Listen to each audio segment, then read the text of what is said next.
बिस्मिल्लाहिर्रहमानिर्रहीम। अस्सलाम वालेकुम दोस्तों, मेरा नाम फैज़ान तनवीर है और आज की वीडियो में मैं आप लोगों को एक बहुत ही मज़े की टिप देने वाला हूं जो कि आज ही मुझे पता चली है अपने टीचर से। और आप लोगों को अगर आपने अपने बोर्ड के एग्ज़ाम में बहुत आउट क्लास नंबर लेने हैं तो आपको भी इस चीज़ को लाजमी से सुनना चाहिए। बहुत छोटी सी टिप है लेकिन बहुत काम की चीज़ है।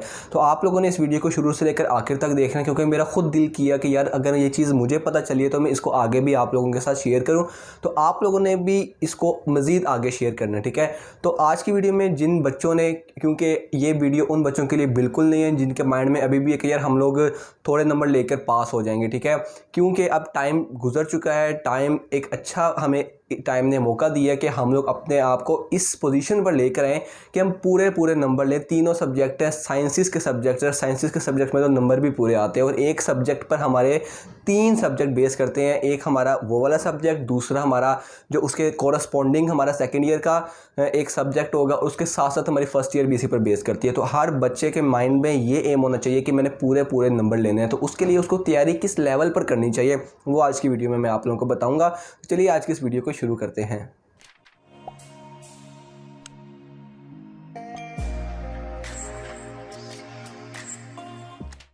जो सबसे पहली चीज़ है, आपको अच्छे नंबर लेने के लिए अगर आपको जो चीज़ मैं आपको रेफ़र करूँ, जो चीज़ मुझे रेफ़र की गई है वो है कि आप लोगों ने हमेशा एक बुक से ही फॉलो करना है। अगर आप पूरा साल किसी एक बुक, वो नोट्स हो सकते हैं, वो आपकी टेक्स्ट बुक हो सकती है, वो किसी भी किस्म के नोट्स हो सकते हैं, आपने मटेरियल से तैयारी की है ना, आपने आगे भी उसी मटेरियल से तैयारी करनी है। आपने ये काम नहीं करना कि एक बुक को मैंने मतलब पूरा साल फॉलो किया, अब मुझे कोई आके कहता है यार ये बुक छोड़ो, अगली वाली को मतलब इससे तैयारी करो। तो इस तरह, क्योंकि आप उनका जो आपने पीछे उस बुक से पढ़ा ना, आपके माइंड में छप गया हुआ है, ठीक है। अगर आप उसके बाद अब नई बुक को फॉलो करेंगे ना, उसमें वर्डिंग चेंज होगी, आपको पुरानी वाली याद है तो आप बहुत ही ज़्यादा मिक्सअप हो जाओगे, आपका ब्लेंडर सा बन जाएगा।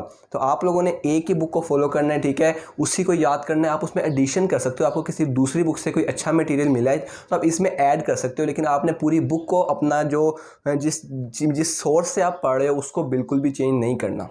जो अगली चीज़ है, आज के टाइम में बोर्ड में 98-99% मार्क्स लेने के लिए वो है आप लोगों ने कॉन्सेप्ट और रटा, ठीक है। ये दो चीज़ें आप लोगों के साथ बताने वाला हूँ, इसके बारे में फ़र्क भी बताता हूँ। बच्चे कुछ ऐसे होते हैं, वो कहते हैं कि हम तो सर कॉन्सेप्ट से पढ़ते हैं, हमसे रट्टा नहीं लगता। कुछ कहते हैं यार सर हम मतलब याद कर सकते हैं, हमें कॉन्सेप्ट नहीं आता। तो आपको बताने लगूँ कि आपने इन दोनों चीज़ों को बोर्ड के एग्ज़ाम में साथ कैसे लेकर चलना है। पहले होते थे हमारे पूरे के पूरे सब्जेक्ट, ठीक है, हर एक एग्ज़ाम का पेपर होता था। अब क्या चीज़ है, अब हमारे रह गए सिर्फ 3 सब्जेक्ट, और आप खुद अंदाज़ा लगाएं कि आप 6 सब्जेक्ट यानी 7 सब्जेक्ट को आप लोग रट्टा नहीं लगा सकते, और आप लेकिन 3 सब्जेक्ट को आप अच्छे तरीके से याद कर सकते हो। आप लोगों ने कॉन्सेप्ट जो लेना था वो आपने ले लिया, पूरे साल आप पढ़ते आ रहे हो बुक्स, आपको कॉन्सेप्ट आया, आपने कॉन्सेप्ट के साथ पढ़ा।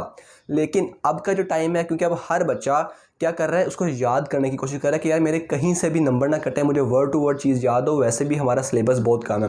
तो अगर आप खुद सोचें, अगर आप अभी भी उस माइंड को सेट को लेकर चलेंगे ना कि हमने कॉन्सेप्चुअल पढ़ा हुआ है तो हमने कॉन्सेप्चुअल लिखना है, तो यार मेरी बात मानो, एक बड़े भाई या छोटे भाई के आप लोग ये सजेशन लाजमी से लो कि आप लोगों ने, जिस तरह हमें हमारे सर कहते हैं कि आप लोगों ने कॉन्सेप्ट लिए थे लाइक बच्चों की तरह पूरे साल में, लेकिन अब का जो टाइम है आपने नलाइकों की तरह आपने रट्टा लगा लेना है। हर चीज़ को आपने हर चीज़ को याद कर लेना है, कोई फॉर्मूला नहीं छोड़ना, कोई डायग्राम, कोई एक सिंगल वर्ड जो इंपॉर्टेंट है उसको नहीं छोड़ना, और कोई क्वेश्चन नहीं छोड़ना, कोई आपने इसमें गेस नहीं लगाना कि यार ये करना है तो ये नहीं करना है। सिलेबस बहुत ज़्यादा शॉर्ट है यार, बहुत ज़्यादा।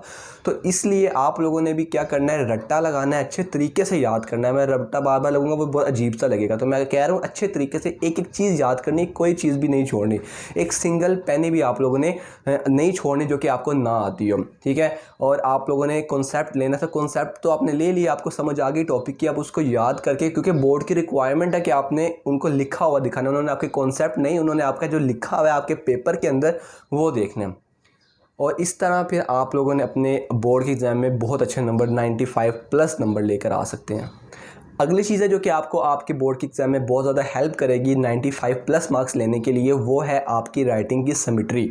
मैं यहाँ पर बिल्कुल वो चीज़ नहीं कह रहा हूँ कि आप लोगों की राइटिंग अच्छी होनी चाहिए, वैसे तो ये तो मैं पहले भी कभी नहीं कहा कि आपकी राइटिंग अच्छी होनी चाहिए। हाँ, मैं कहता हूँ आपकी राइटिंग नीट होनी चाहिए, वर्ड समझ आने चाहिए कैसे पढ़े, लेकिन आज की वीडियो में थोड़ा सा मैं उसको चेंज कर रहा हूँ, ठीक है। सिमेट्री से मुराद मेरा ये होता है कि आपने जो शुरू में फ्लो रखा है अपने पेपर के एंड तक आपका फ्लो वही रहना चाहिए। आप स्ट्रेट हैंड राइटिंग करते हैं, आप जॉइनिंग हैंड राइटिंग करते हैं, डजेंट मैटर।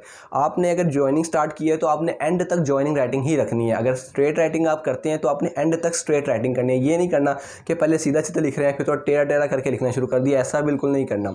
और कुछ वर्ड्स का जो साइजेस होते हैं वो भी आपने बिल्कुल मेंटेन करके रखने हैं अपने पेपर में। जो आपके दो वर्ड के दरमियान डिस्टेंसेस होते हैं ये भी आप लोगों ने बिल्कुल मेंटेन पूरे पेपर में करके रखने हैं। कहीं वर्ड छोटा, स्पेस ज़्यादा नहीं करनी, कहीं स्पेस कम नहीं करनी। एक नॉर्मल, आप जानते होंगे आप जिस तरह प्रैक्टिस करते जाएंगे तो आपकी स्पेस जो है वो इंप्रूव होती जाएगी और फिर आपकी आदत बन जाएगी। आपने अच्छे तरीके से एग्जैक्ट सब लेटर्स के दरमियान आपने स्पेसिस को छोड़ना है, ठीक है। ज़्यादा कम नहीं करना, बैलेंस रखना है आप लोगों ने। जो अगली चीज़ है वो बहुत सिंपल सी चीज़ है, वो पेपर अटेम्प्टेशन के अंदर आती है कि आप लोगों ने अपने जो क्वेश्चन है ना, शॉर्ट है या लॉन्ग है, जो जो इंपॉर्टेंट वर्ड है आपने उस इंपॉर्टेंट वर्ड को हाईलाइट करना है मार्कर के साथ, ठीक है। एक होता है जो डेफिनेशन आप लिख रहे हो तो उस पूरी डेफिनेशन में अगर उस डेफिनेशन का वर्ड आ रहा है तो आपने उसको तो हाईलाइट करना है। इसके अलावा जब आप कुछ एक्सप्लेन वाले शॉर्ट क्वेश्चन कर रहे होते हैं जिसमें डेफिनेशन ज़्यादा नहीं होती तो आपने उसमें जो इंपॉर्टेंट की पॉइंट होगा ना, की सेंटेंस होगा या की पॉइंट होगा, आपने उसको मार्कर के साथ लिखने। क्योंकि एग्जामिनर ने आपका पूरा paper word to word question नहीं पढ़ना, उन्होंने क्या पढ़ना है जी, आपके जो मेन वर्ड होंगे ना, जो एक टॉपिक के इंपॉर्टेंट वर्ड्स होते हैं वो आपने क्या करना है मार्कर के साथ हाईलाइट करके लिखने हैं। इसके अलावा अगर कोई फॉर्मूला आ गया, कोई डायग्राम आ गई है तो आपने उसको प्रोमिनेंट करके नीट बड़ा बड़ा करके बनानी है। और अगर फॉर्मूला है तो आपने उसको मार्कर के साथ लिखना है या मार्कर के साथ उसके इर्द गिर्द रेक्टेंगल ड्रॉ कर देना है। तो ये 4 पॉइंट्स है जो कि मुझे मेरे टीचर्स ने बताए, तो मेरा दिल किया कि आप लोगों को भी ये बातें पता होनी चाहिए अगर आप अपने बोर्ड के एग्जाम में बहुत अच्छा स्कोर करना चाहते हैं। अगर उम्मीद करता हूँ कि आपको इस वीडियो में से कुछ अच्छा जानने को मिला है। मेरा तब खुश होगा अगर आप लोग इस वीडियो को लाइक कर देंगे, ठीक है, ताकि मुझे जो मैंने आपको इन्फॉर्मेशन दी है, आप जो इस वीडियो से सीख कर जाने वाले हैं अभी, तो वो उसका जो मकसद है वो पूरा हो सके। अगर आपको वीडियोस पसंद आई हैं और आप लोग पीछे अब नए हैं इस चैनल पर, तो आप लोग को रेकमेंड करूँगा कि आप लोग चैनल को सब्सक्राइब कर लें। साथ बेल का आइकन मौजूद है, उस पर क्लिक कर इसको ऑल पर क्लिक कर दें ताकि आपको फ्यूचर में आने वाली बोर्ड एग्जाम से रिलेटेड वीडियोज़ की नोटिफिकेशन भी मिल सके। और अपने प्यारों में, अपने दोस्तों में इसको लाजमी से शेयर कीजिएगा जिस तरह मैंने अपने प्यारे दोस्तों में चीज़ें शेयर की हैं।